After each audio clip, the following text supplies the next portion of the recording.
Through trials and tribulations, you have prevailed.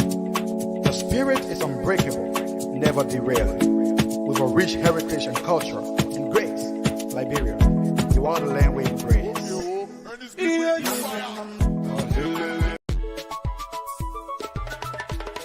You are watching the review of Liberian newspapers headlines that made news during the week on the Bottom Line Liberia. Please join us every Tuesday and Friday at 7 p.m. Liberian time, 8 p.m. UK time, 9 Central European time. Yes, indeed. Welcome to the Bottom Line Liberia. Hello, welcome to the Bottom Line Liberia. Today, we will be diving into the major newspaper headlines for Liberia, discussing trending issues that are making waves in the country. Join us as we review, analyze, and give you the inside scope of all things that are newsworthy. Stay tuned for the insightful, thought-provoking discussion live on the Bottom Line Liberia, on the Facebook, YouTube, on our radio as well, on our website, thebottomliberia.com. Let's get to the bottom of it all on the Bottom Line Liberia. Ladies and gentlemen, join us wherever you join us from. My colleague to discuss the news spot tonight is His Excellency Lord Paul Chuluple, based in London. Paul, welcome. Good evening, Jamal. Good evening, Ben and Wise. Good to see you tonight. Yeah, How are you? Thank you for joining. You look sharp tonight. Let's see what happened. It's good. It's a lot of newspaper tonight with a lot of headlines are making wave in Liberia tonight. We're going to look into it, Paul. I know people are a little bit worried based in London, and tell a little people who got family and friends who live in London. There was a lot of riots, racist riot going around England. London was one of the affected areas. Get a little bit of what's going on now. They say a calm situation right now. It's still the same.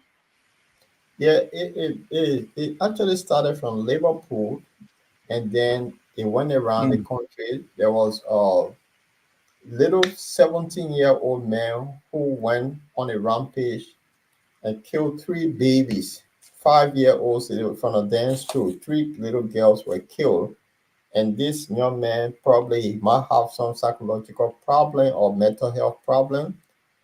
But then the far right decided to turn it around, say it's because of immigrants.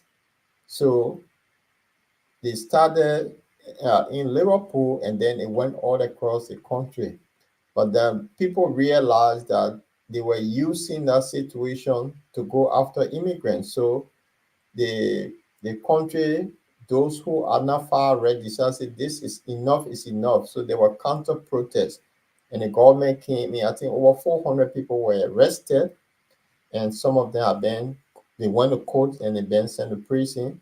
And since then, everything have just calmed. So for the time being, London is peaceful.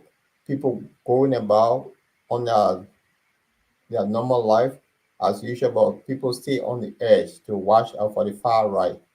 These are the people that they actually don't work. They own state benefit. They do absolutely nothing. They collect taxpayer money, but then they blame people of taking jobs. But then you live in a country, you are born in a country where you have the opportunity to learn and work. You refuse, and then you blame other people. So this is a situation that we face in London. They blame immigrants for their, but then this is immigrants that work, that pay the taxes, and they benefit from it. So it is where it is. Racism is the same around Europe. So yeah, things are calm now. But how Manchester? Well, thank you very much. Manchester is good. Thanks. That was a little bit of update there from if you've been following the news lately, there'll be a kind of a riot basically targeting immigrants, immigrants specifically in around UK.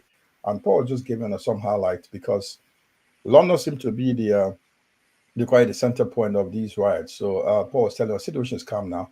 Now we're going to dive into our news. But before then, I want to bring you to I want to take a bit of musical break, and I bring our sister. This is sister. She had a classic song in Liberia, very classic, and now she's trying to be. I don't know whether this is going to be Afrobeat or whatever it is. It could be Calypso. Paul, you could tell me. But what you see introduce this, you know her by name. If you see her face, we're going to play a little bit of song. It is not studio produced. He just did something like got somewhere there and just run a little bit of video. We just got up and make sure to run this video tonight. So, ladies and gentlemen, if you just join us from the Jala TV, wherever you're joining us from, Liberia, YouTube, we said we want you to share the show while we're trying to go through this, listening to our sister live from, she made the music in the UK. She may be going to the studio soon. So share the show, and also please for our effort to try to also subscribe. So wherever we are, we can alert you when we come on the show. We are here every Tuesday and Fridays, Paul. And until then, just follow, listen to this. Mr. Martin says, Saloma, you know I know woman, Saloma, woman way to be, Saloma, woman way too small, Saloma, Mr. Martin says, oh, Saloma, you know I know woman, Saloma, woman way too tall, Saloma, you want way too short, Saloma, now so he carry mommy water for him now, Saloma, pray, pray, pray, Saloma, pray, pray, pray, pray, Saloma, beauty lies in the eyes of the beholder, and the one where you carry is beauty. You know one fair, you know one dark, you know one tall, and you know one short. Nobody's perfect, nobody has it all. No, they confuse us. For every fool get you on to big one, now you go compliment. When you weak, now you go be the strength. Another man's food is another man's cause, and you want them all, you go lose them all. Don't be a user, you might be the loser. Mr. Martin, no, Saloma, you know I know, man, Saloma, they won't wear to land, Saloma, they won't wear no land, Saloma, Mr. Martin say, oh, Saloma, you know I know, man, Saloma, they won't wear too hot, Saloma, they won't wear too cool, Saloma. Now who will be that? Now all the woman want to suffer in silence. Every woman is unique in her own style. Yeah, yeah. So don't get it twisted. But men them they confuse us. To be a man is no easier, but to be a woman is harder. For everything that woman them go judge. Everything we do now woman them go judge. You know one big, you know one small, you know one tall, you know one fair. Nobody's perfect. No woman has it all. No, they confuse us. For every fool get you on soup. If not people they of mistake, I'm like that. You believe I'm carrying the one way crow.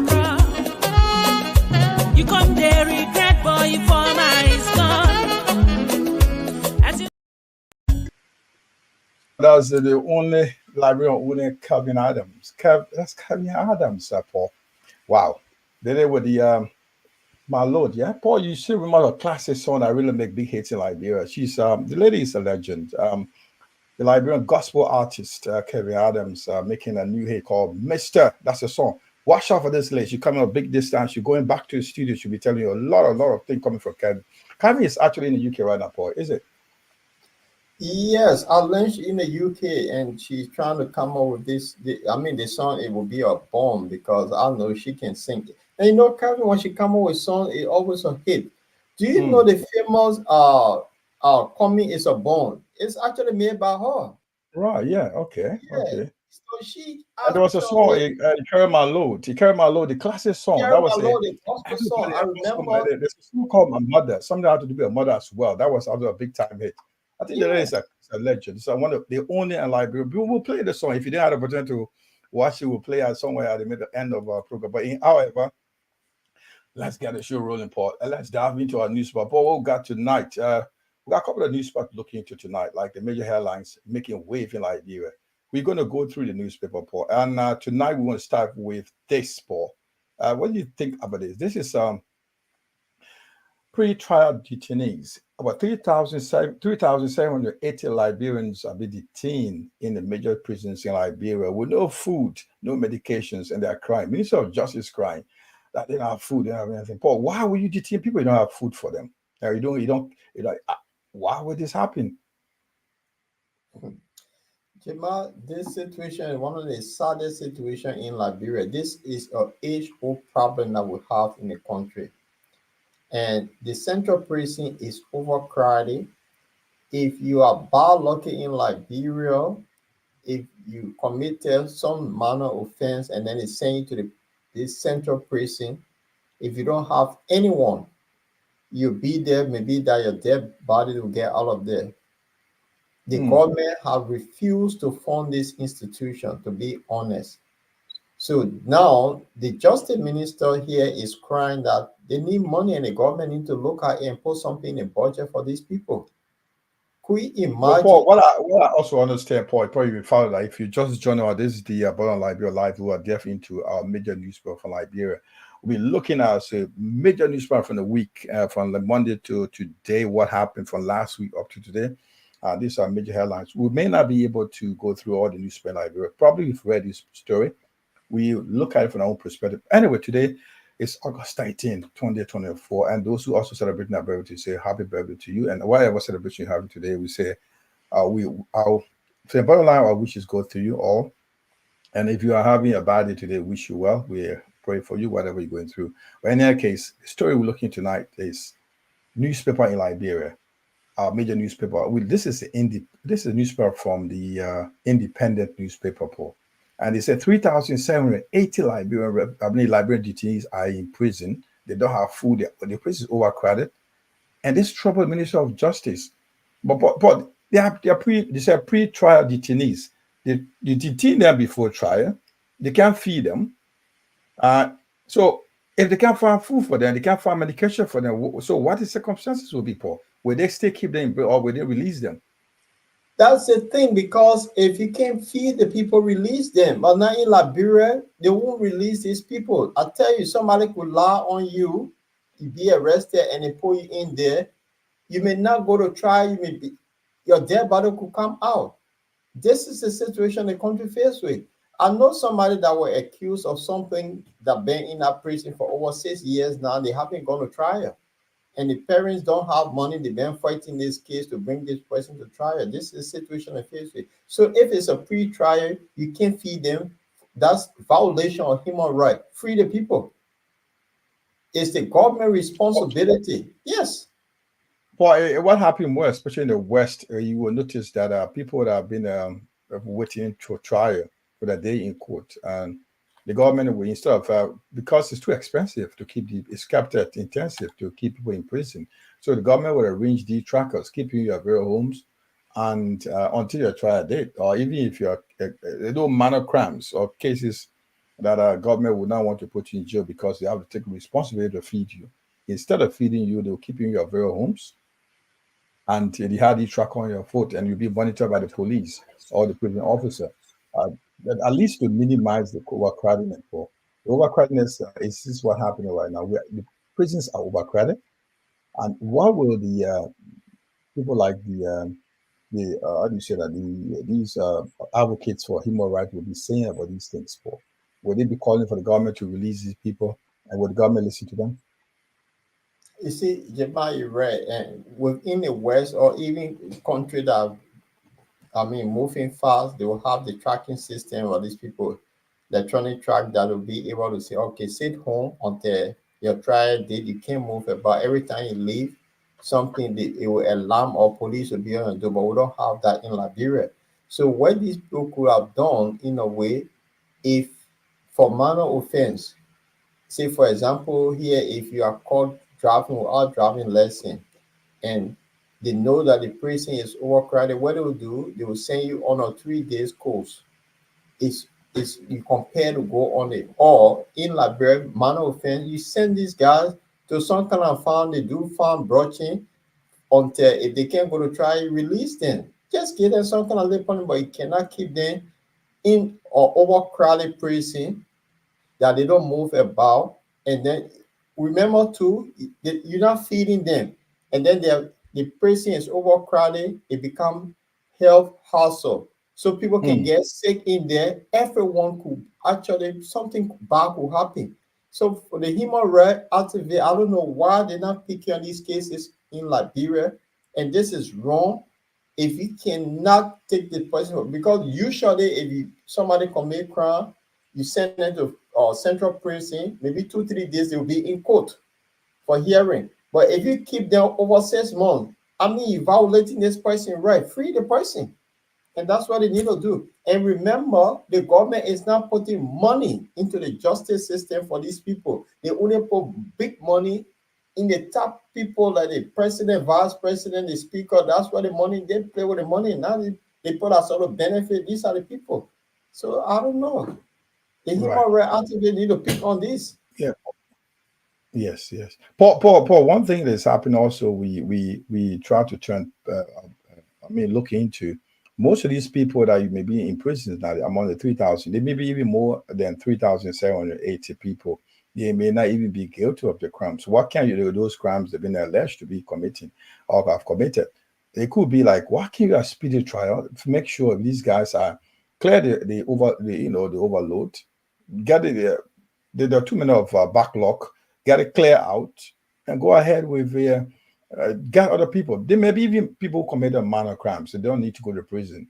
And you keep them in prison, you can't feed them, you can't give them medication, and you keep them against their rights. And this is sad, this is poor. But the people inside, those like themselves that even out there, they can't even find money for the food for themselves. What much of our people are in prison already?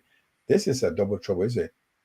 It is a double trouble. Do you know if you call a police on somebody in Liberia, they take the person to the police station for 2 days, the person committed crime against you, but you the one have to feed this person while they're in police custody before they go for trial. Could you imagine? So most people for minor crime, they just or they take the law into their hand and beat these people up for nothing. Because this is a situation, say, oh, that person go to prison, they will not get justice and all that. Some people can get law on you. And then they take you to central prison. What become of you? You're waiting. What would be the trial date? Your lawyers, the lawyers too, they're looking for money to milk your people. So the whole system is just corrupt. And I think human rights need to take on this. This is wrong. When it's wrong, it's wrong. This is a pure evilness right here. Now you can find out that people will go into government. They say they're doing rehabilitation. $22 million will get lost in breeze. But then these guys over there, they hardly get food to eat. What is fairness in it? Right. If you just join us, this is the Bottom Line Liberia. We are reviewing the major newspaper in Liberia, and we are coming to you live from the Central Europe. My name is Jamal Kamara. Paul is my colleague. We are discussing the major headlines for the Liberian local newspapers. If you just join us, please, you can also share your thoughts, comments in our comment area. Drop your thought. What you think about the 3,780 Liberians pre-trial detainees, and what is your thought about this? And if you want to call, later on we'll drop the line so you can give for your thought. Let's discuss it. Let's think what you think. Let's have your thought on this. Should they keep them in jail? 3,780 people, they can't find food for them, no medication. Why the government should be having them behind bars? Well, you can't feed them, can't look after them. I know it's expensive to keep these people behind bars, and the government should be able to look after them. The government is not a Minister of Justice. As you see on the screen right now, the Minister of Justice is crying that they have trouble with these people. They can't feed them. They can't find medication for them. They may be loud. Their prisons overcrowded. These prisons around the country are overcrowded. So what should be the next step?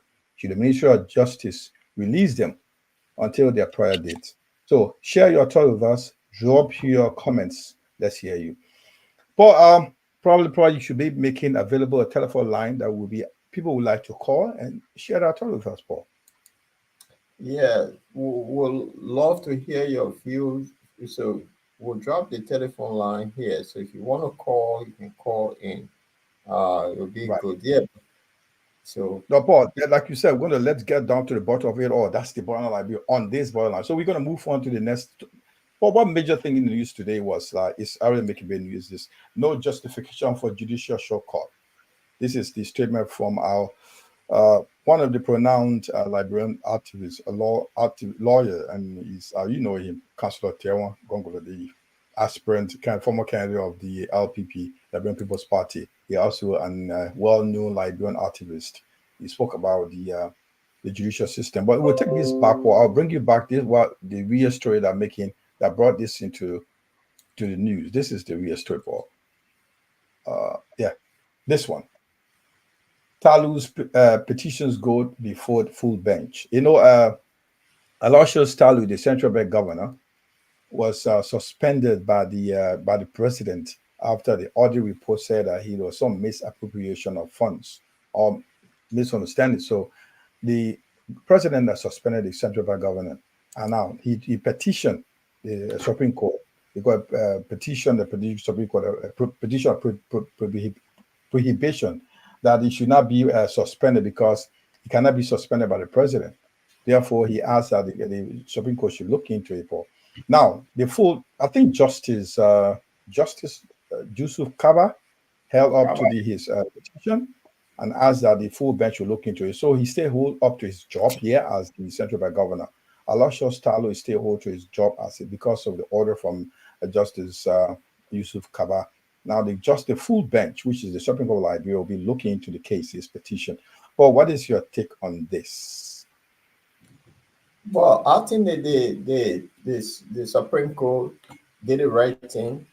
The central bank governor, he have a tenure position, and it's one of those tenuous jobs that you don't just suspend. Then, if you haven't had any fault on them, now, so with this thing, we know that after this guy was suspended, because usually for those tenure positions, you have to go through a lot of process. Appointing somebody is easy, but getting them out, you have to go through the process. Unless this person have committed serious crime within the institution, then the government have the right to remove them. But in this case, because they have no how do you call it, evidence on this man, and there's no crime have been put on him, his suspension was based on the GAC report.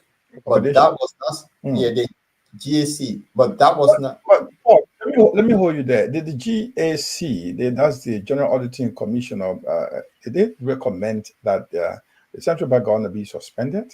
No, they didn't. Okay.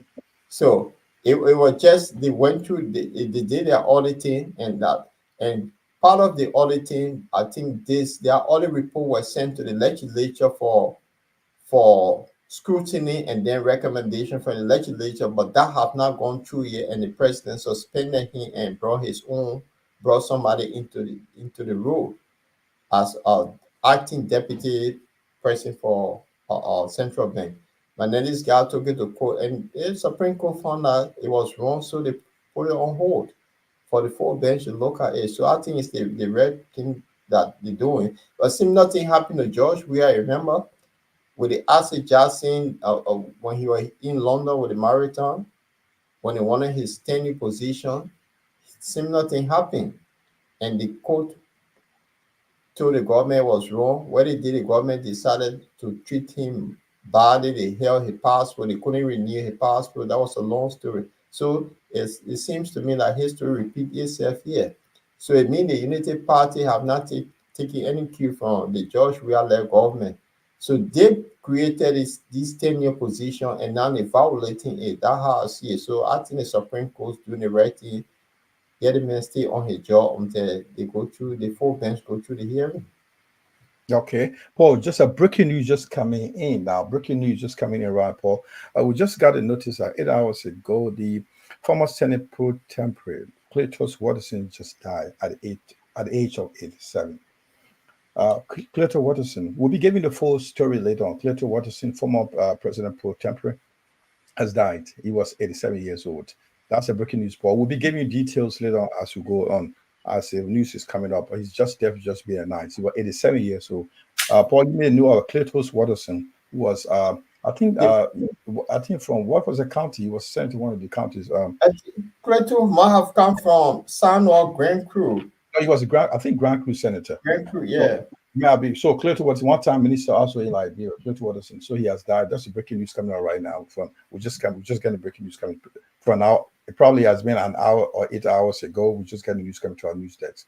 We will give you we'll show his picture, and we'll be telling more about him, the role he played in the Liberian politics as well as in private life. Probably we'll be looking into that later on. But in the meantime, that's the news. The news of Cletus Watterson he's died. That is former pro tempore Cletus Watterson has died at the age of 87. So now, Paul, another thing we're looking into here is go to our newspaper headline again, Paul. We're looking at this story that I'm making another story. This is the government asset Liberia. This has to do with the appointed head of the to serve the person was appointed by the president to replace Aloysius Talo, the central bank government. Also, there's a claim on him that Paul, did you read the story, Paul? I glance at this story. It's an interesting story though. That this guy, that how they call him, Winfred, Mr. Winfred, who was correct. he's as an acting deputy director governor for Central Bank because Talu was suspended. This story interesting because the GAC report also mentioned him that he adapted to the central bank, I think up to $90,000. And that's the story. So it's something that is funny about this story. There are few other names, including him. So take us through, Jamal. Yeah, there was a story about the other report also revealed that the deputy governor, like this Alfred, is also defaulted on the 90,000 of CBL bank. So his name is tainted as well regarding the GSC report. So another person, the deputy who to replace the GL governor, central bank governor, also the named person Alfred, the deputy to replace the central bank governor, has a tainted record. He said he's defaulted on $90,000 from central bank debt. So there's an issue of his appointment, and that's a government asset liability. So what is that? What did he do? So those who have read the story probably know what is all the story about. So the whole thing is getting the. But what is quite interesting for me now is they like this GAC report. It's revealing a lot of things so we didn't know before. Why this was not happening? Why is it not being given to public good domain? Why we're not bringing it to our information? Why is it coming on now? Were they there? We were not aware of, or we didn't care to know about. The GAC have tons of reports that have been sitting there. That for some reason people been stepping on it. But it's now that they throwing a lot of things out there. They have a lot of reports. If you go back to the early days, the same GAC had a lot of report on early government, but the government have been stepping on it. So this time around, I mean, let's give this government a little credit for being flexible with them. That's why things are coming out. And the way the report going, even in the president's office, in the same GAC report, they talk about the 3 ministers of states, and between them $12 million got missing.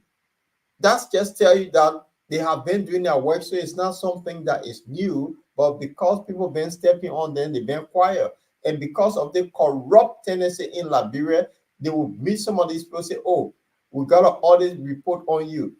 You have to show down. If you don't show down, we'll go public. And they never publish it. So this is what happened. Jamal, they also been corrupt. But Paul, the thing about it is like now they had a deal with the we are government, like, okay, we don't expose us, we will now expose you. The past you had. So now it seems to be that the present president, which was the vice president at the time, was he part of, if he was part of the deal, then he has betrayed he has betrayed that deal then. Because if they agree that they will not expose the past 12 years government, and now he just come by and say, no, this time we're not taking this anymore. Whatever happened, this time under your leadership, we want to tell people this is what we've done. Whoever is tainted or who has some record or this financial misappropriation will show you up. But I understand, I was also told, Paul, that sometimes the GSU report, they'll even get the citizen to come and listen to the report, their findings. That's what happening nowadays in Liberia. It says something, this is something new. Is this going to, do you think this is going to continue or at some point going to stop? Because what happened, my question is, when the asset recovery team started recovering properties, at some point, the judge got the central, the shopping court got involved, and they told them to stop. Well, don't you think some people are going to get involved in this and just stop the speed that they're taking right now? GSC report is taking, I mean, showing some light on these issues, the corruption that are taking place within the past government. No, the thing is, what happened? The GSC were given a mandate to start their audit from 2018 to 2020, 2024 or 2023.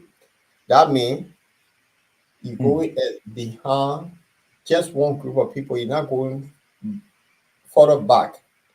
So this is what, and if you look at it, people use the word, say, "Oh, this is witch hunt." I think that's what the word came about, witch hunt. That we wouldn't start from where until the end of his presidency. So they go on full blast. But now, what happened? The funny thing about this GSC report, because Liberia is so small, The people that you rely on to do something, you found out that they are more corrupt. So like this guy that was just appointed into this role, he didn't know that he was part of about defrauding or $90,000. You remember the same GSC report in the central bank, they talk about Gafwan also owned money, and Gafwan, what did he say? He served in the previous the Ellen government. So it just tell you the report now. Look at Sylvester Grispe in the same GSC report that from January 2024 to present, under his bill, 739 people on ghost name, and some money passed through his office. So the GSC is doing something that pulling people from the previous government. So it is where, and I think they should continue, because when it's reached, maybe they will cause a big name, then they will want to step on it. But I think it's a good thing that they're doing. So let's get the information out. Who the bad guys? Let's know the people who've been cutting this big elephant meat. Is necessary that we all know these people. But Paul, the fear is like, if you call it this thing, they may not be brought to justice, even if they are guilty. Consider now they've been alleged to be involved in this financial misappropriation or embezzlement, whatever you call it, allegedly to be. But now the worry is, like we also saw with the one thing we're still waiting to get a result was the inauguration, the inauguration report. That's not full-fledged. The comprehensive report is not out yet. And those are things where the Liberians are waiting to see about. So the assets recovery thing was stopped. The team was stopped not to continue with the asset recovery of the government properties. So those are things that people are wanting to know why these things were stopped. Now we come in with names. People, we saw in the Livestream in the paper that some people are indebted to the central bank. They borrow money, even up to Gafwan name. Also mentioning that the former Minister of Finance was mentioning that in that report. The government calling them to pay their money back. Giving names is another thing. Is government going after these people, Paul? Do you know if the government is going after these people to pay back the money? Or is it going to be a trial setup or a team set up to investigate these people to make sure that they are, if they're not guilty, if they're guilty, you pay back the government funds? Oh, so far we know that 3 persons were arrested, and then Samuel 12 were also called for questioning. He have not shown up there. But the other names that were mentioned in the GSC report have not been called. The police have not called them for questioning. So I think it being selective. They know who they go after. The rest of the people, it will just go in breeze. We won't hear it again. Like for example, when that report came out and said Gafwan he's indebted to the central bank, Gafwan should have been called in. So now this guy who were appointed to, he now 90,000. That's a lot of money. He should be called in too. So all of these people that have the government money, they only went after those they wanted to go after. And I think they're setting a precedent for the targeting specific people, not everyone. So it will go on a breeze. So for example, Sylvester Grispe's name was mentioned in the GSC report. Between Sylvester Grispe, Nathaniel McGee, and the other guy called Blammo. Yeah. $12 million. What have these 3 people haven't been called for questioning? Right. So okay. So you believe that there's something like selective justice here? Or the thing is, it's kind of embarrassing that they have not called them to for proper investigation, but it's just the GSC report came out with their names, then they're going after them, and this is what's happening at the moment. But in any case, but the question I was asking, Paul, you think the government is going to go after? You consider these guys were involved in this properly? I mean, GSC report is identifying that these guys, many people name, there are many names to come out anyway, Paul. But you think there's a need that the government will really go after these people if they're found guilty? I mean, if they're found that they were involved in the misappropriation of funds? I think there's a need for the government to go after them. But then another question mark is, if they're part of the rescue team, they will not go after them.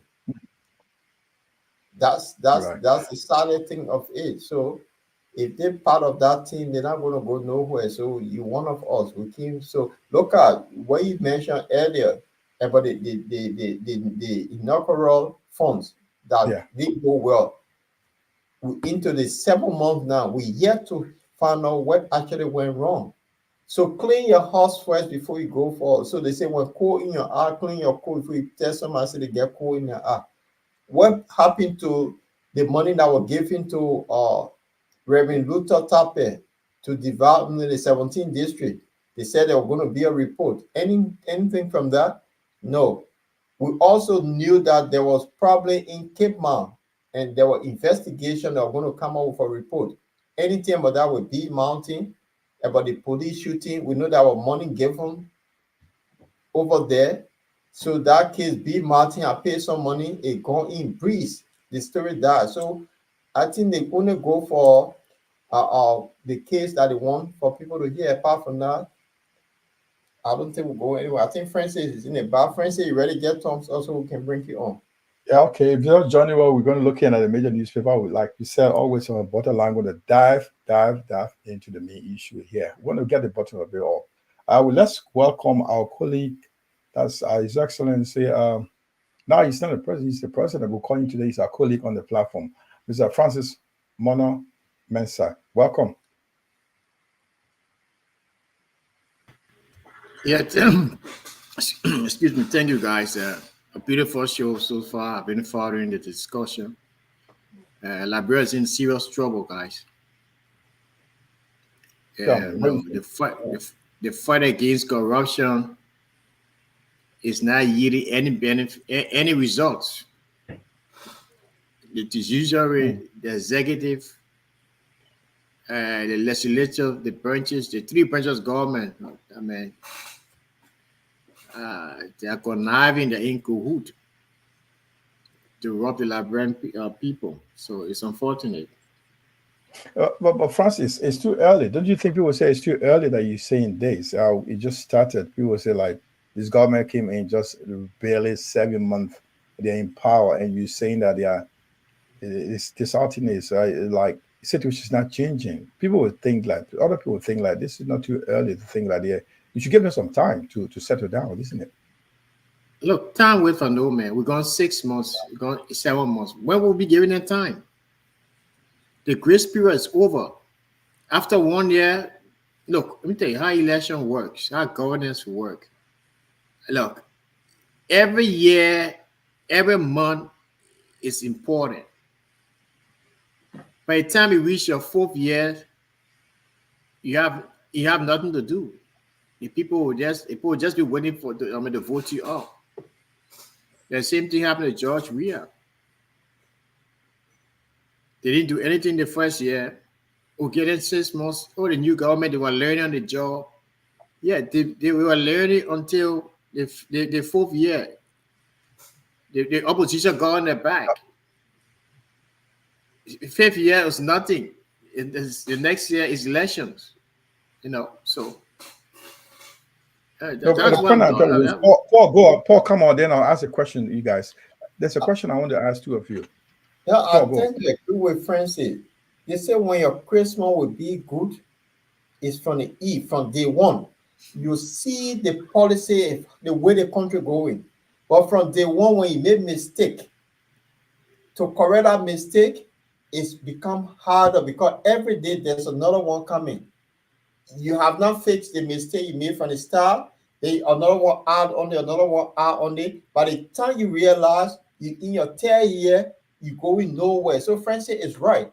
So from day one, this is what we're going to do. This is how we're going, and they go straight. But with all of these funny things that are happening, no, I don't see it. So Francis, I agree with you. Okay, what I was trying to say, guys, is this. If you notice that the present leadership they inherited a lot of mess, right? If you look at what's happening, there are a lot of... is that what they claim? They claim they inherited a lot of mess. No, but you can see that. What I was saying, that you will see that things are not like it used to be before. Now they know that the present leadership is aware that there's a strong opposition out there looking over their head. Looking over their shoulder. Then they're looking over their shoulder that the opposition is after them. You will see that they're what's happening right now with the 10 new positions they have. They also in the house. They got too many questions coming from the house in the lawmakers, as well as the government is telling you that the GST report will show you evidence that there were a lot of mess created for them. So they were not the empty covers as well. So they are telling you it's too early to criticize us. We're trying to clear the mess or clean the mess up. Then we were able to get our feet on the ground. We have not landed yet. You guys are criticizing us. Is it now fair? Is it a fair judgment for them? That's why my question, because it just barely 7 months into the job. Look, I don't think that's a justification for them not to do the right thing. The first of all, the government is lacking behind a lot of things. I mean, they are faulting on a lot of policy issues. One of those things we talk about, the tenure positions that they tend to, strangulate people to get out of them, smoke them out like opossum. They try to corner you so you may leave. And these are things that these are the fundamental issue of governance. I mean, the rule of law adherence to that. So 6 months, 7 months, we will see that the groundwork will have started. We have a report I heard that from the Public Works Ministry, $20 million for the feeder roads have now been, investigated and other report. So there are a lot of things. There's the same assertions or accusations the past government came up with. Oh, we inherited a lot of mess. I think the word. They actually made that word. They make that phrase very famous. We clean up the mess. We inherited a lot of mess. Yeah, and it ended up in a mess. Right. Okay. Let me share something with you. Probably a newspaper headline. We'll talk about the youth mess to show you some evidence that the government can hold it, saying, "Look, this is what happened. This is what we are saying. We have not cleared everything. Look at this. There's another newspaper story. Francis. This is from this one. I'll make it a bigger, larger. You see. Yeah, budget temporary angles lawmaker. Now, this is something happening now. This is happening in the. It was happening in the past leadership that they were involved in a lot of tampering with money, where they have to exchange the lawmakers together with the executive were involved into up to 200 million funds were all messed around with. So the present government could tell you, look, this is what we're talking about. There were a lot of money, exchange of hands back there. We didn't have the opportunity to. This is happening to clear these things. We need money to run this government. We don't have funds, so they could use as a proof. This is the point I'm asking you. I'm saying. The government could use as a point against to settle down before they take on the promises they made. I agree. It doesn't look good when you, especially when an investigation is conducted and all reporting is conducted, and you see that for the past administration, people were just taking money, just like just in the Susu Club. Yeah. They ran the central bank. There's a Susu Club. Everybody wanted money to just go in and take money. I heard on one of the local radio stations the other day. The amount of people that owe money for the central bank. Wow. Yeah, Paul, individuals. Paul, what is your take on this? But this is the hard thing, to be honest.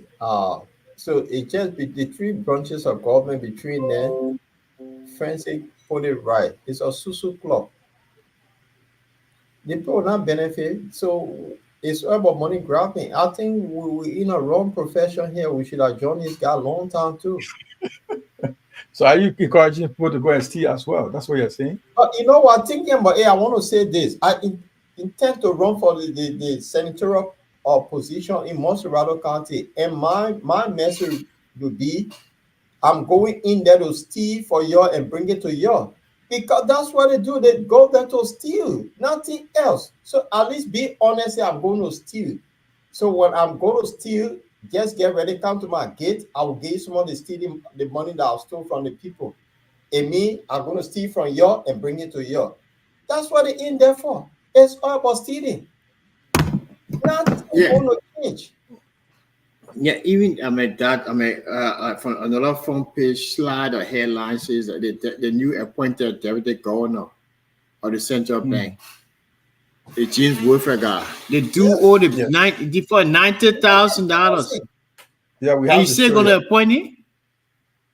Yeah, this is what I think this is the story you're referring to. This one. Yeah. I mean, government asset or liability. He said government asset or liability. He said liable. So this is a 90K. It says like this is what the story. Let me make this large so you can see. It says here, where you are just to refer to your point. GAC order reveal. You see this the broadcast newly appointed central bank acting deputy governor. Was it deputy governor? Yeah, okay. Jim Wilfred defaulted on 90,000 from central bank debt. Why would you be taking 90,000? Deputy Senator again, now he's been appointed. So the question is, will the government still go ahead and appoint this guy?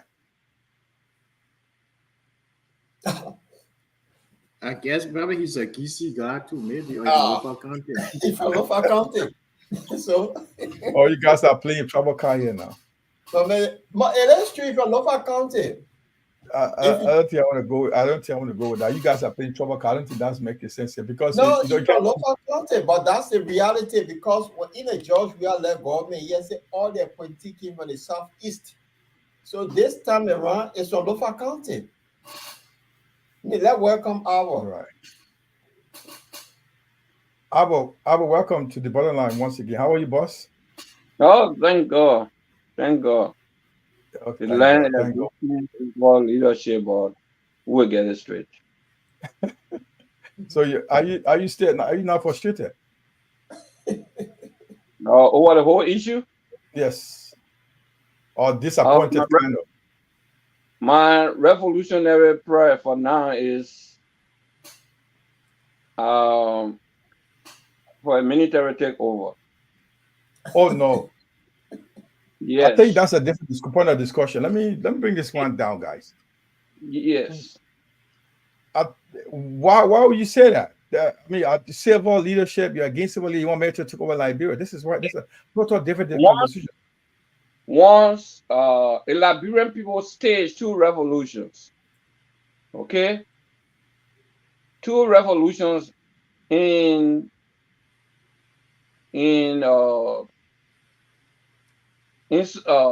sources, and it's not working. The job we are government politically, anybody who knows political science or being around political activity, you know that was a revolution. They may have the full mandate of the Liberian people to have been in power for the next 12 years, provided he understood the mandate of the people. Like we were like in the US when Obama won. First, I went to the campaign center the late time when I went. And we came back and I told the Liberian community that the guy was going to win. We should try to register our immigrant Liberian community to be known. And people were laughing at me, the police behind me. Anytime we have program, well, I was aware. Can't give reason why. And I will give them the same reason. This guy will win the election first. He's not running a black politics. He's running the campaign of the new generation of Americans. They don't want no war. They don't want any country to be suffering from the United States power. One second important reason, he is a white woman child. And the white women admire their men. Go outside. Let's get this straight, Mr. Moore. What are you talking about? You got ready to American politics. What has been happening? So with our situation, the job we had was a revolution, and he didn't manage it. This one, the black guy was one of those, because the problem of the people forward, and the people say, yes, we sorry we made a mistake, we gave it to we are Papa, we'll give it to you. And he put his slaps into the people's faces, just reckless. First, he started appointing unwanted people, unqualified people. Once somebody went and lied on an academic institution, that is a criminal individual. You can't tamper with that person in politics. Now, one thing people do not know, politics is a game or crystal clear water. I know any one of you live in the interior side to see what they call palm wine. I tell you that soda they make in Monrovia. The real palm wine comes from that palm wine tree, and it placed in a glass or in a bottle. When you put any dirt inside, it will bring it up. That was in the traditional life of the Zoe people. You don't wish anybody in palm wine. You don't put waste there. Because so now you put it there, if it took few seconds before the man want to drink, it will be right on top and you have to move it. So in moving it, you see it to be something dangerous out there, then he will not drink that whole one. So politics is a crystal clear game. You can't put that inside. So for this regime to come and do another failure, the whole nation laughs, hopeless. And as I'm speaking before today's show, I have spoken to 3-4 persons, and they said the same thing I'm saying. I didn't say it first. It has been my thought. When society fails, the only gentleman of the society is the military. Mind you, the two-way party was a political party organized for the common people. They hijacked Brother Moe, you are drifting off script. Yeah, that's a different. Yeah, you asked me for my opinion. That's what I'm telling you. I know you say I know you're talking, you're taking out to. I just want to thank you very much for that. But let's go. I will give you some time to talk about it. We are bereaved right now. We are one of the great songs of Liberia. I think I want to take you back there. This is a sad day for Liberia. Liberia, the only one of the best Liberian geologists. We lost one. He wrote a book. Curtis Wilson. I'll give you a little bit of background of him. Some from Wikipedia. I will just run through it for him. It may not be correct, but there are some information that we are all aware of. Clinton Watterson was assistant professor of geology and geophysics at the University of Liberia. And he was a director of Liberian Geological Survey from 1973 to 1975. He's a founder and president of the West African Consultants from 1975 to 1978. He's a minister of lands and mines. Government of Liberia from 1978 to 1980. Chairman, Liberian Petroleum Refinery Company, 1978 to 1980. Chairman and CEO, Liberian Petroleum Refinery Company, 1980 to 1983. President, NIBA Mining Company, 1988 to 1990. He was the standing bearer of the Alliance for Political Parties in 1997 presidential election. He also placed fourth and one of the 13 candidates, winning 2.57% on the vote. One of the finest geologists has died. So, and he was the best basketball. He was a promoter of basketball in the country too. He was at LBF, I think, one of the LBF president at the time when we were playing. He helped promote the sports. Right. I mean, a little bit of run. So, just tell me your personal connection, your contact with this one of the great Liberian songs who just passed at the age of 87, who made a lot of contribution. Also, he was a personal pro tempore. I also beating Bezico and Philly in the past, I think for the seat to become the pro tempore of Liberian Senate. You may personally tell me what was your contact with him if you know him. Tell me a little bit about who he was and what was the connection with him. What kind of person he was. You talking to me? Any one of you can take it from there. You can say anything. Probably you were in government, you may have come contact with him because he was a lover of sport as well. I think let Abba come in. Mm-hmm. Well, I knew two of the creative families. The first, one of them was a medical doctor. I interacted with that one when I was a child, went there for treatment. He was rather opposite or adjacent to the Liberia or the Bank of Liberia. Dr. Michael Watterson. Building. Yes. His brother, Dr. Michael Watterson. So the political one, across the knew him publicly during the 1997 election. He went into politics at that moment. He went into lab authority, the hierarchy accepted him to take over the leadership as standard bearer. So he joined the meeting or the conference of all political parties at the Unity Conference Center, and he won this election from the floor. And he won it because he was not a regular active politician in the street or in political organization. Many of those from political parties rejected him, but that was not the will of the conference. So he chose one of the most youthful, recognized personalities in the country, in person of Professor Larry Toba. So he went into the elections and he didn't win, but I think he might have come second in point or third, because all the noise we were making against Taylor and Monroe here and there, he had a country under his command and influence.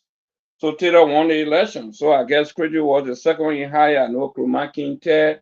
The rest of the political party did not. It was Ellen King third. Ellen King second. Oh, Ellen King third. Okay, Ellen King third. She came second. Oh, she came second and Credit King third. Okay. Kruma King third. Chris came way down. Oh, Kruma King third. Okay. No, yeah. Apple. I thought record had it at Kruma had at 1 point. Okay. Kruma had, okay, all the tribal people voted for him anyway.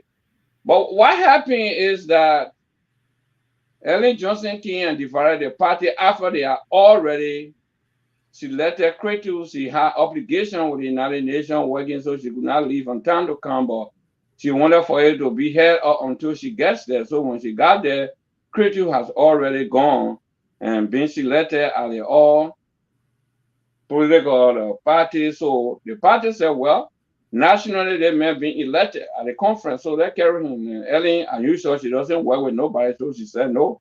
So she went and bought a Unity Party from Madame Perry. Now she got into the race for, I think it was 2 weeks to the time. Now she got into the race.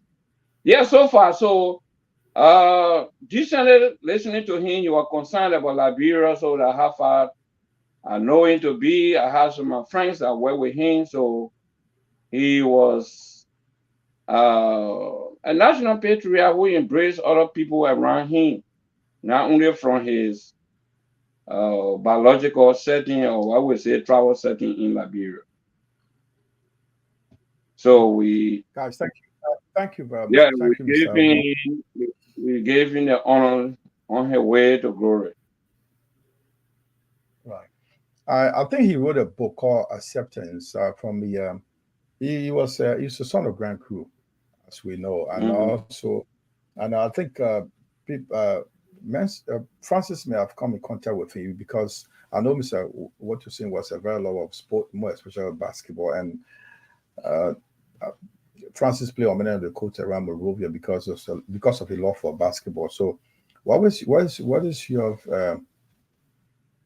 your contact, and what do you think? What do you know much about Mr. Watterson, Francis? Well, I mean, not much though. I mean, but in terms of sport, what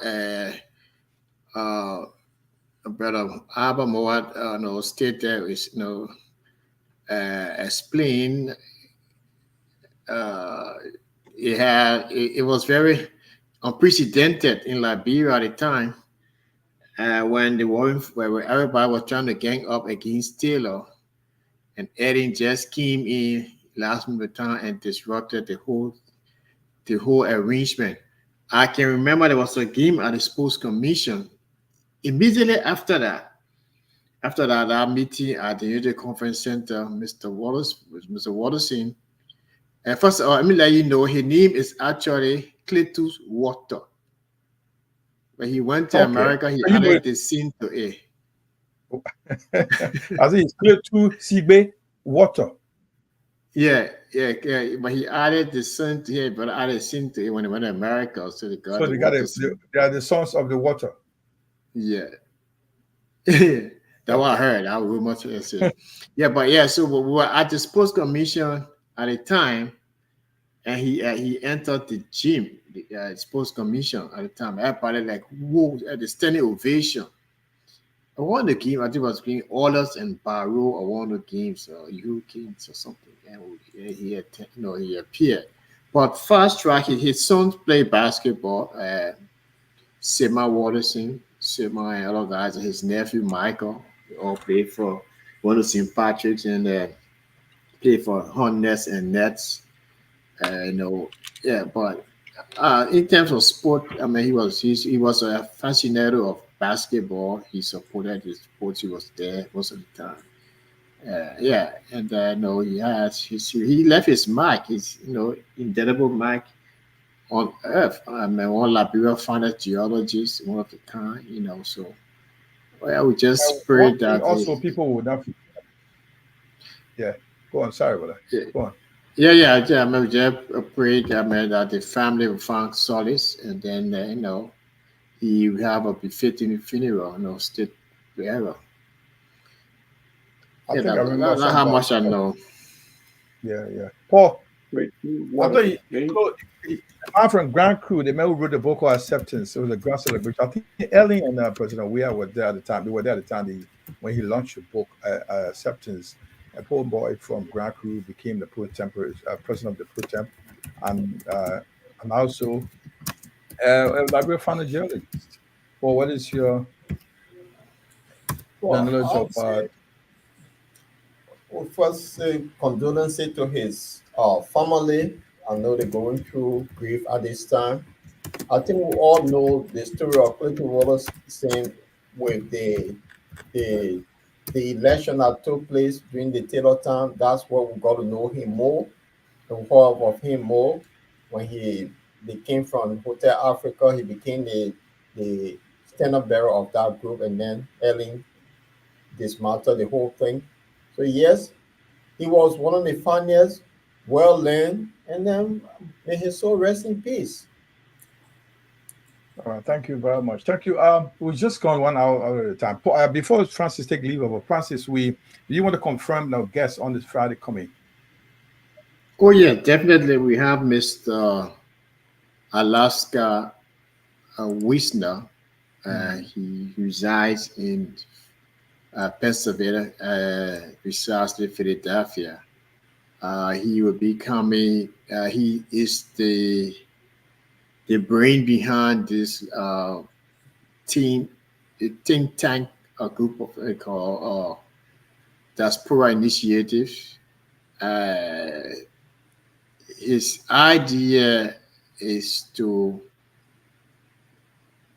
create a think tank of Liberian professionals in the diaspora, Europe, America, Asia, what have you, where Liberians are. And it's in the formative stage.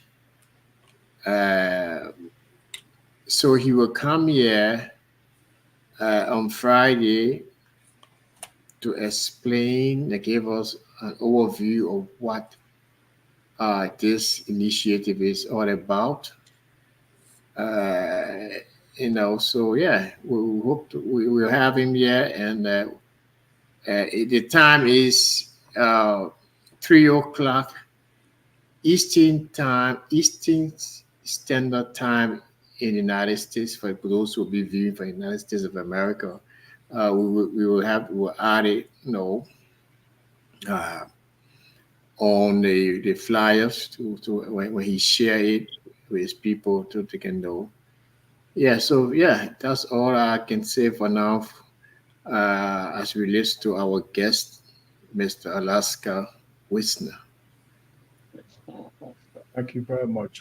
If you just joining us, we are coming to you live from the Borderline Liberia. We're coming to you from Europe, and as well as we got our guest, our brother also, who is a co-host based in Chicago, Mr. Albert Moe, and also we're just speaking right now with Francis Mensa, who also based in Sweden. Paul, the Lord Judah is based in London Army, Manchester, United Kingdom.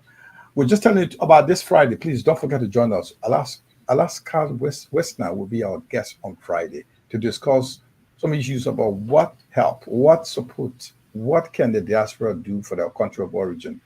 He's trying to put some ideas together and think tank that can, how we can mobilize, harness our efforts, our talents as Liberians to make contribution to our country of origin. So don't forget to join us on this same time, same place. We'll be sharing the time.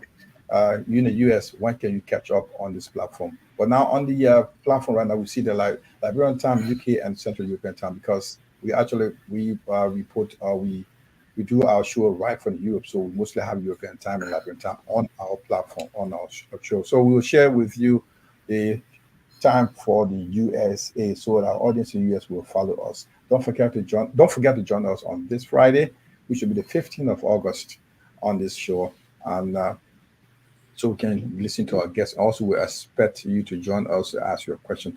In the meantime, we want to take a break, and I will just start the show. We will take a quick break and bring our sister, that's Kevin Adams, new songs, kind of new song, but been around a little bit. We want to share with you. We started at the start of the show. Let's see what people do. Kevin Adams, once again, ladies and gentlemen.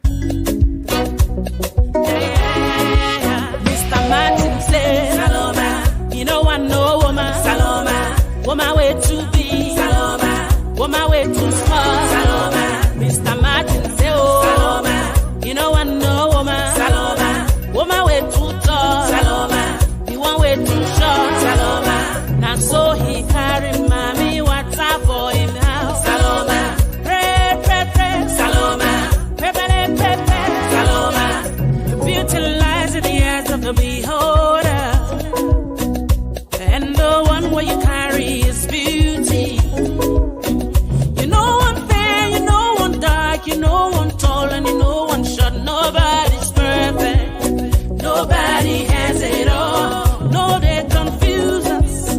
For every fool get your own too. Big one, now you go compliment. When you weak, now you go need strength.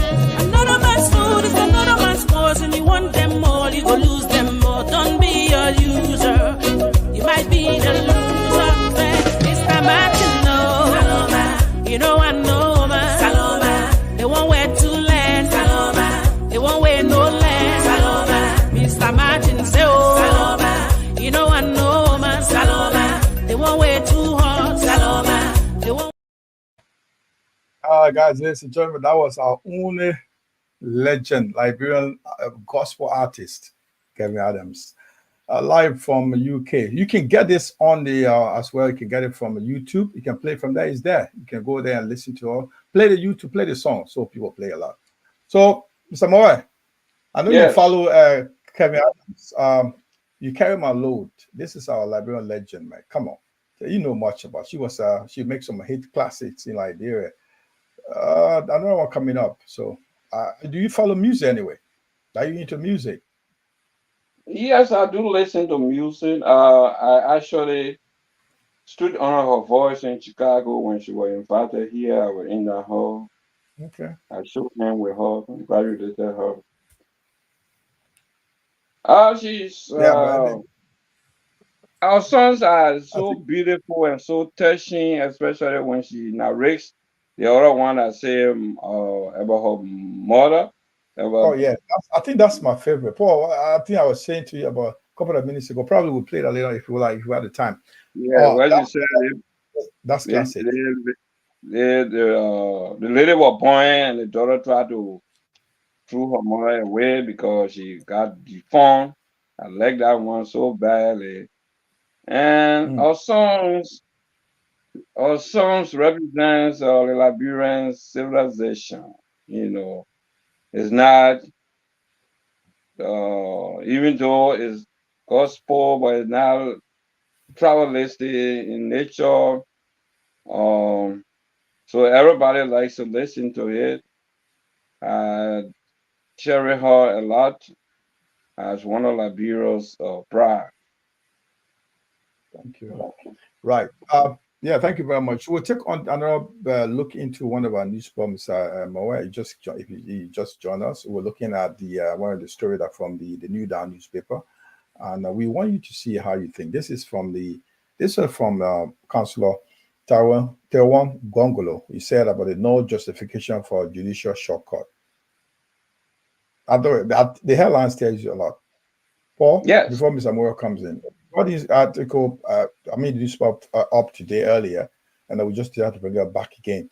No justification for judicial shortcut. That was a statement from Tewan, the Liberian councillor, and also an advocate, making statement about the judicial system, the tenure positions, the all those judicial miscaps or I don't know to term it's going on in Liberia right now. So this is why he looking at it. Generally, what do you think, Paul? Is this something like a judicial system? Is it been played with, or is it the government is making some decisions that are really not in line with the judicial system? You know, I like the headline that Tewan is a political leader. He contested it. So now we found that somebody is speaking. And I think this will have to do with when you say no shortcut, it will have to I'll go back to what Francis said, although I have not gone in depth of this story. So before I have something on this story, I would like to get it for our viewer to have the clear understanding of this story before I say something funny. So Jema gave all the genesis of this story. Then we can. The thing about what is happening right now, I'm going to go into it detail. I just want you to look at it from the what do you think you look at? Just get a perspective. I'll give you the rundown, the background. What you think because you just spoke about the tenure position being issued with we were talking about the Aloysius Stoll, which is the central bank governor who was suspended with filing procedure. They also know about the those that were suspended from the telecommunication as well, or dismissed. There's a lot of things going on. Without going into detail of this story, what does this say to you? No justification for judicial court. Just give your own perspective. My perspective on the whole thing is what Comrade Awal said, that you cannot have a revolution that the country have given power to two people in Liberia and they fail the nation. And what Tewan is coming from, that this very government should be the most experienced government.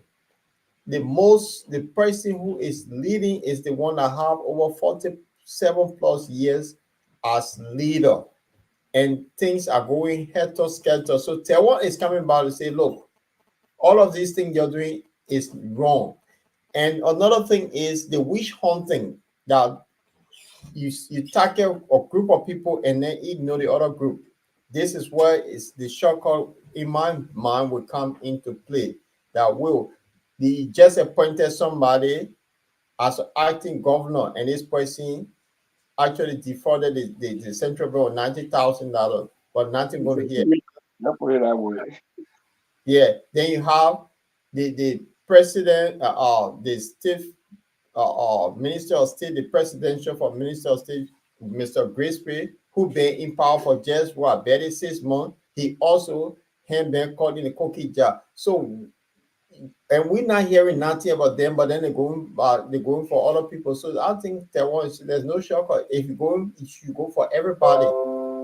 So I think you can come in and then before Bro Albert coming. Bro Albert should sign a radical stand. He's talking about the way the things are going. He make the best way around it is a military takeover. That sound so extreme. No, it does not sound extreme, but I have a different take on it. And I think the last program we had here, I said something. You see, something happened in Sri Lanka a few weeks ago. Students went on a rampage, and then what happened? The government got so mad, they brought the military in and the police. They killed over 400 people. So what happened? The whole country turned out, say, we want the government down. That was a revolution that brought the government down. The prime minister ran away. Now the military came in, and what happened? The people said, no, we don't want the military. They appointed their own surveillance person to be the caretaker government, and they're going to change everything around before they go back into democracy. That would be my stand. That at some point, Liberians should just rise up to the place and say, look, constitution will be changed. Everything that going, senator, representative salary, all of the things have to be cut. No more Ryan SUV car. That's a sort of Liberia looking at, and the money will be invested in school and hospital. That's the only way we'll go forward. So I agree. So I have a different view on it. Yeah, okay. Before Mr. Moore coming, I'll just give you wanted some background information. The point the council was speaking about, Paul, is that the government, since the government came to power, there are too many interventions, political intervention to the judicial system. They intervene, like you see the turning positions. Those where the government got involved. Now the suspension of the central bank governor without going through the judicial procedure. Those are the ones he was talking about. That's like the government has been too many interferences within the political interferences within the judicial system. So he called for no justification for judicial shortcut. So, Mr. Moore, Yes. you sound so radical today. You say the way Liberians are going, things are going in Liberia, the best way to solve the situation, military took over. Don't you think that why you are telling Liberians I went to the polls to vote a leader to power, and you'll be saying that it's too early to call for this kind of extreme idea when you should be giving the government chance or time to settle down and settle things and clear the mess created by the past leadership? Well, I know where we'll go before they call political scientists, but by the way of experience, we are seeing the kind of thing where there is a total failure of the political system. Then the first class of gentlemen got to take over our nation to save it. Those of us on the forum, I'm sure we experience the military rule in Liberia. Okay? At the any part of that regime, despite all that happened, we saw like some nationalism were coming to Liberia. From the United Nations report, I read in my dissertation, one of the best reports I ever got in from Liberia was from the United Nations 89 census report, that there were more people going to school in the Republic of Liberia than any West African state per population. The number of people that were in school in every country into percentage of the population, Liberia was higher than all in West Africa, the United Nations. And I know also a group. Okay. This shows a lot that the military leadership was doing more or less better. But yeah, again, where the military is called in, we were in that country, we listen, we bear the constitution provided for multiple party system. The two-way party abused it to the point that nobody could spring up. And mind you, the two-way party, those that were leading the two-way party for 109 years, they were not the founder, neither the leaders. They killed the leader and took over that party and abandoned their own Republican Party. So they went ahead with their own agenda, and they had a Liberian history to be misconstrued generally everywhere. They confused us. How could you honor a role this president was given the nation to lead? And you say he stole all the Liberian money, put it in bed, and you are going to his ship to lead. But you honor him and you build the tallest building in the capital city and you name it as E.J. Rock. Okay. We saw all of these things. When the military came, we made changes, we made progress, parties were involved in the election for the first time. We're not involved. Other oppositions were given seat, including Madam Ellen Johnson Sirleaf, seat that she refused. So again, when the political system failed, and you find syndicate of roles, in nowhere we can sit down and discuss the institution for changes. They create all the institution, but you got one-sided administrative power ruling over everything.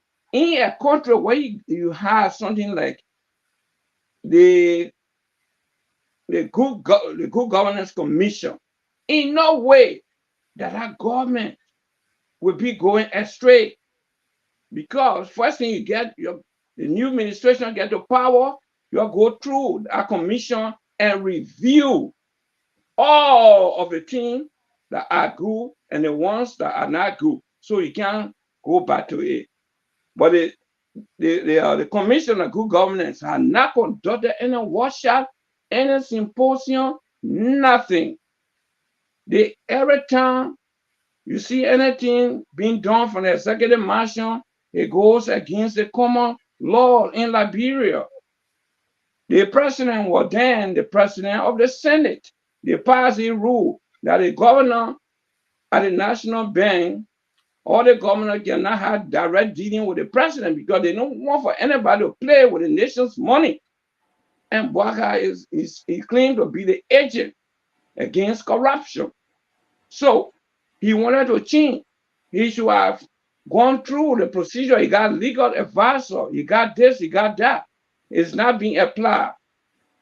Up to now, the government for leadership of the country are not settled. Appointments still going on. They could not even form the government. He didn't bring any program. They told her that they have arrests.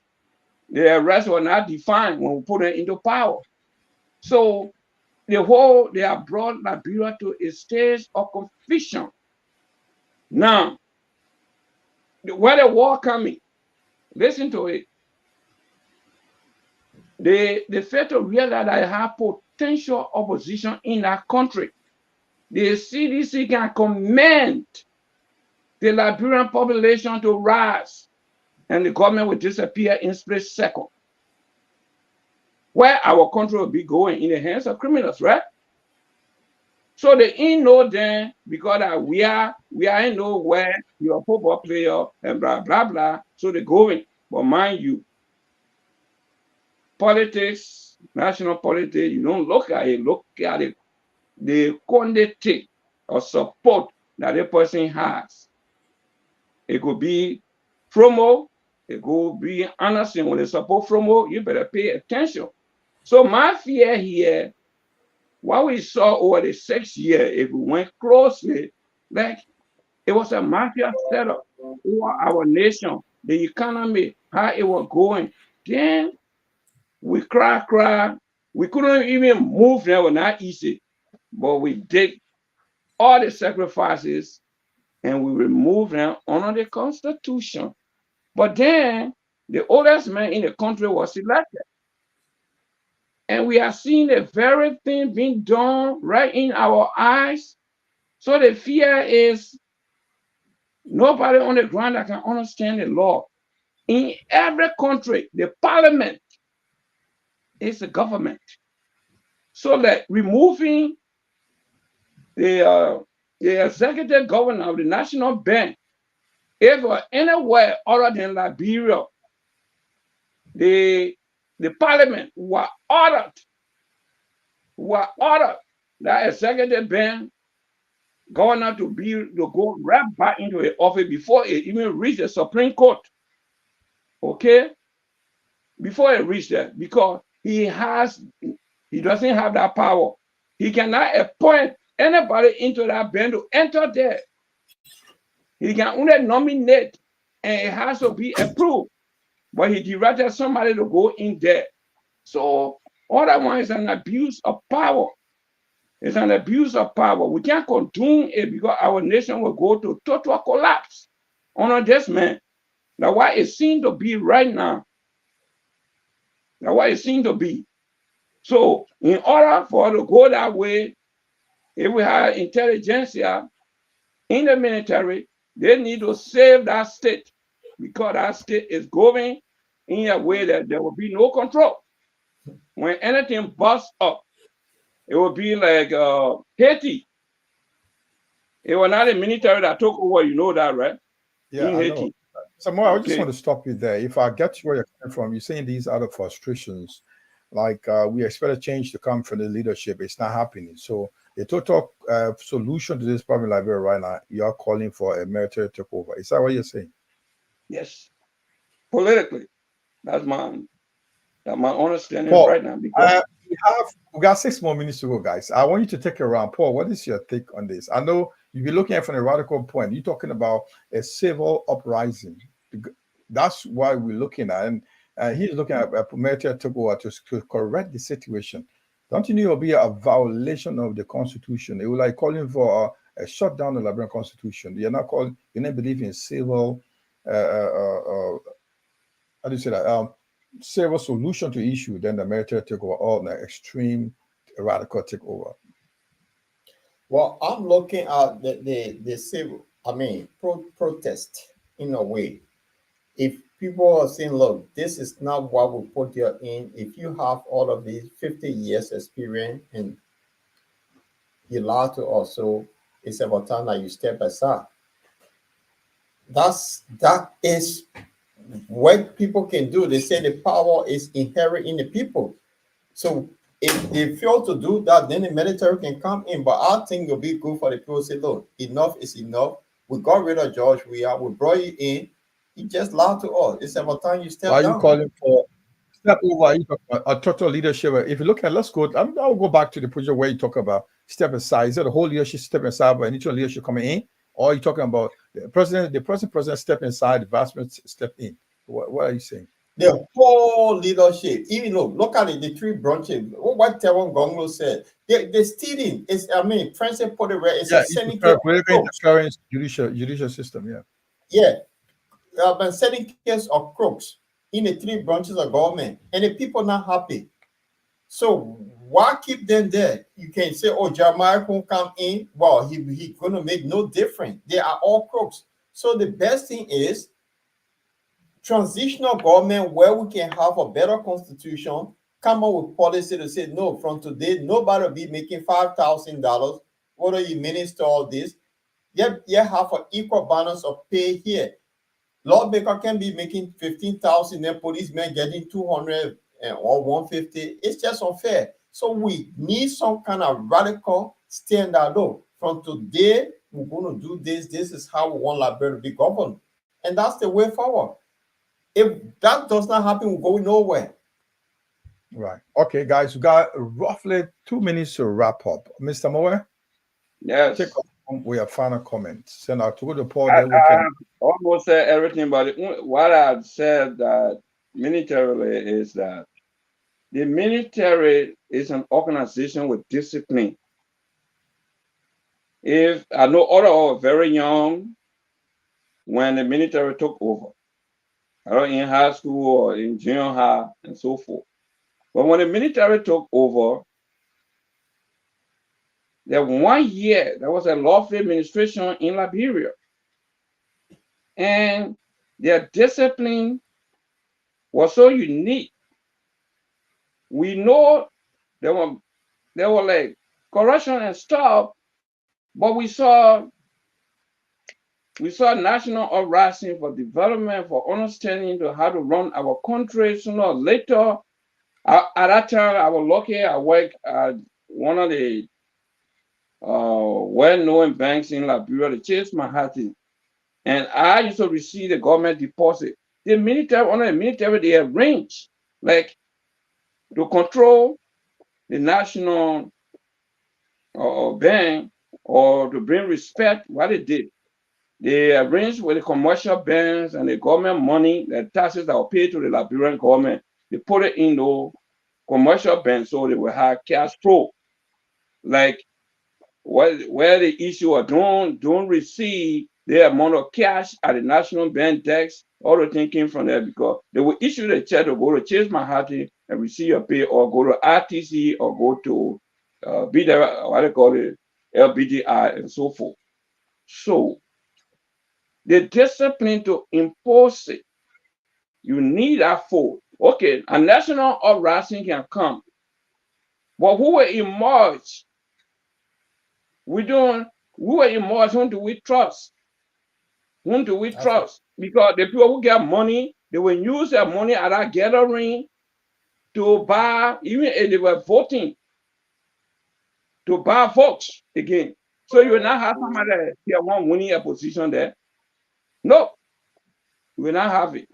I know what people do at that kind of thing. So this is why I am saying we have lost total control of our nation, wealth, the rule of laws and everything. The other day I told you, they went ahead, they sat down somewhere, all the superintendents put together and said, look, we want a council of superintendents. Then one person will be speaking for us. When we are talking about decentralization of the Liberian state and its functionaries, and you superintendent from various counties, from Maryland, from Grand Gilead, from Grand Cru, from Riverside, you say one person will be speaking for all of you in Nima County. So people are confused. They don't even know what they call governance. You have the commission, send the commission. 5 months ago, the commission had not conducted any workshop on the way forward of the Liberian government. So from their point of view, I feel like the administration does not know what they are doing, and any uprising, we may lose total control of the Liberian state. Because at least a military takeover will say for 3 years, international community will work with them to come down with turning over, which we will do. And this time now we will come in and say, superintendents, land commissioners, majors, city mayors, all of these people that will be elected before the president is elected. So when you are elected, the president cannot move a superintendent. He cannot detail his will. Like I am sitting in Lofa as a superintendent. I organize my national economy in the form of the Liberian national economy. You can't send somebody, your friend, to come and can deal my water DC with all the steady and the import of my local economies. Thank you very much. Thank you very much. That was Mr. Abel Mowe giving his thought on why should the military come in Liberia at this time, because the system is disorganized, according to him. The system is no way out. The only way to bring stability to the sanity to that country and stability, kind of political stability, as you said, is to a military take over. What an extreme recommendation. I lived in Ghana before. So, Paul, 1 hour, 33 minutes, ladies and gentlemen. If you're joining us, this is about Liberia. We're looking at the major newspaper headline for Liberia. We're looking at the bottom of it, or on the bottom line, Liberia. You can catch up us here every time on Friday and Tuesdays. Unlike Eastern US time, I don't know yet that, but I can tell you what is the time in Europe. Europe time will be at 9:00 p.m. and the UK will be 8 p.m. That's midnight, the night period time, and Liberia will be 7:00 night time. And you can always catch us. Sometimes we pop up to give you some live event, but just some headlines, some wrap up tonight. We're just looking at the major newspapers in Liberia. We also got the news of the death of one of Liberia's finest geologists, is Mr. Cleto Sigbe Watterson, who died at the age of 87. He was the pro tempore of Liberia, president of pro tempore of Liberian Senate, and also he was a senator for Grand Cru County. He served as Minister of Lands and Mines, as well as key position, assistant professor at the University of Liberia, and he held key positions in Liberia, and he was a permanent, a respected Liberian in a Liberian political landscape as well. So, Paul, Before I take you around to give you a roundup to the show, tell us where you will want to take us with your last comment. Well, the situation from the newspaper clip, headlines, it just shows that Liberia is in trouble. And I follow a young man in Burkina Faso. That Tuareg young man, the level of which he's moving his country, I wish we have somebody like that in Liberia. Visionary. The young man, Abraham Tuareg, people need to check him out. This year, we're making 35 years old, but the boy have a vision for his country, and he's not looking back. He's just going forward. In Liberia, we have some people say 79-year-old, but other people say 85, some people say 86. Nobody knows the real age of our president, but he have the most experience. But it seems to me he's taking the country backward and forward. So nobody is happy of what he's doing, and I see why others are now calling for military intervention. If he have at his age say, well, I'm going to set the damn match, because we knew the campaign was, he will be the Turbo. I don't know how the people came up with that idea that he will be a visionary like Turbo, and he's now in the driving seat, and he behaving worse than the person that we just took off from there. So we're going nowhere. It's a shame. And I hope God answers many people's prayer that somebody need to take over that country and change everything. That's my thought. Thank you very much. That was Paul. Paul, comment on that. So we will want to let you know if on Friday on the same time, on the same platform, we'll be having a guest. Is Alaska Wisner. You'll be talking to her about what the diaspora can do for their country of origin.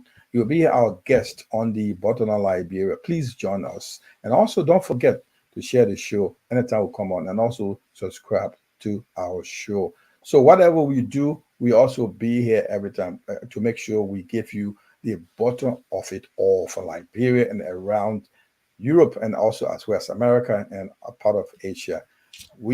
Liberia is our passion. This is why we are sitting here, to make sure we give our views. We appreciate that you share your thoughts with us.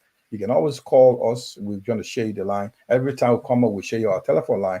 You share your thoughts, you got questions, and also you can also drop your text if you like. We had a chance to read it so people can hear. We want to make it more interactive, to make the program more interactive. Once again, the Bottom Liberia. This is the Bottom Liberia coming to you live from the center of Europe. We will take you home with a beautiful Liberian song. From there, we will have you wish a pleasant good evening from me and my colleagues, Mr.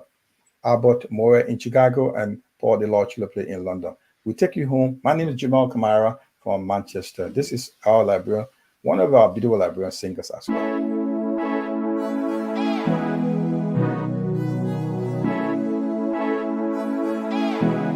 It's Dash Media. It's Flossy, baby. Money will follow later. I was shocked when you held my hand. I started breathing, I got frozen. For some reason, I lost my mind. When you were telling me, say you were feeling me too. Same fine boy with the cutie eyes and the brown skin looks like chocolate. 6 feet tall with 6 spies. You gon' shy, you just my spec. Once I've been feeling you too that while when you say be my girl, I say yes, okay. I remember you said you like your girl with a hiding color like mine. But let we torso and torso. If you see another girl, have fun, let me. Oh, have fun past me. You sure say same when I ain't the Avogari. Cause I am ready to put in my all. Me by a show. For me, la rest a show. I win, I iso and iso. And I won't be so and be so. So let we torso and torso now. Let we torso and torso now. Let we torso and torso now. If you see another girl, have fun, let me. Let we torso and torso now. You sure say same when I ain't the Avogari. So let we torso and torso now. I know you like the way I blinky, the way I find it. Girl, I find you too. I know I want in a million, but find getting plenty.